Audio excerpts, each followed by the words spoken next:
حجۃ الوداع کے موقع پر کہ الیوم اکملت لکم دینکم واتممت علیکم نعمتی ورضیت لکم الاسلام دینا، کہ میں نے تمہارے اوپر تمہارا دین مکمل کر دیا، دین مکمل کر دیا۔ دین کامل اور مکمل دونوں اعتبار سے، کامل بھی اور اتمام بھی۔ کمال ہوتا ہے اوصاف میں، اور اتمام ہوتا ہے اجزاء میں۔ فرق سمجھیے، یعنی دین کا کوئی جز باقی نہیں ہے، دین کا کوئی وصف وہ باقی نہیں ہے۔ تمت کلمۃ ربک صدقا وعدلا، اللہ کے کلمات مکمل ہو چکے، اللہ کے کلمات مکمل ہو چکے۔ جس مالک نے فرمایا ہے کہ میرے خزانے بھرے ہوئے ہیں، اللہ کے خزانے بھرے ہوئے ہیں، ان میں کسی قسم کی کمی نہیں ہے، لیکن اب دین نام کی کوئی چیز بھی اللہ ذوالجلال کے پاس نہیں ہے۔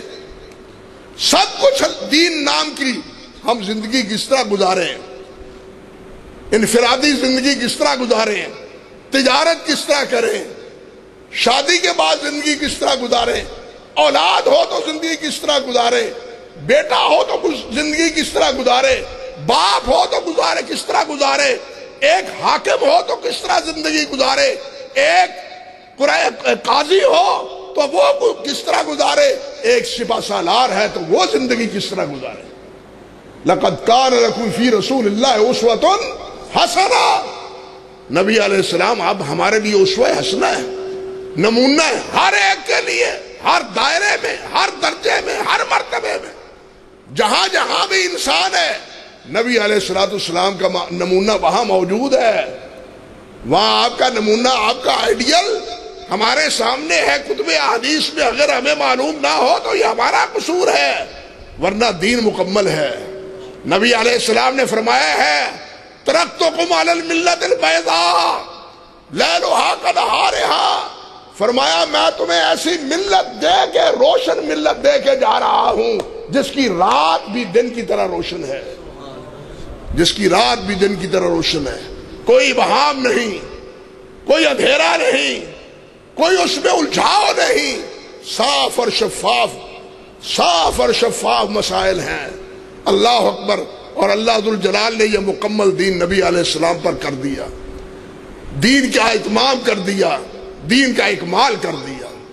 اور پھر اکمال کے بعد جو سلسلہ جاری تھا اما یاتینکم منی ہدی، اب اس سلسلے کو بھی بند کر دیا، اب اس سلسلے کو بھی کیا کیا؟ بند۔ اب کوئی نبی نہیں۔ گویا کیا مطلب؟ سمجھیے بات، انسانوں کی کمال وہ انبیاء کرام علیہ السلام ہیں، یعنی انبیاء کرام انسانیت کی معراج ہے، اپنی تعلیمات، اپنے اخلاق، اپنے کردار، اپنے اعمال کے اعتبار سے انبیاء کرام علیہ السلام کیا ہے؟ وہ کامل نمونہ ہے اپنی امتوں کے لیے۔ لیکن نبی علیہ السلام، آپ سب انبیاء علیہ السلام کے بعد سید الاولین والآخرین حضرت محمد رسول اللہ صلی اللہ علیہ وسلم، ان کے بارے میں گویا تمام انبیاء کا دروازہ ان کے بعد آنے کے مکمل بند ہو گیا، کیونکہ دین بھی اللہ ذوالجلال نے مکمل کر دیا۔ اب جو آدمی یا کوئی نامعقول یا وہ ہودہ یہ عقیدہ رکھے کہ میرے بعد نبی علیہ السلام کے بعد بھی کوئی نبی ہے، تو وہ دو باتوں کا مجرم ہے۔ ایک یہ کہ وہ انکار کرتا ہے کہ اللہ ذوالجلال نے دین کا اتمام نہیں کیا، اللہ ذوالجلال نے دین کا اکمال نہیں کیا۔ جب دین مکمل نہیں تھا انبیاء آتے رہے، جب مکمل ہو گیا اب کوئی نبی نہیں ہے۔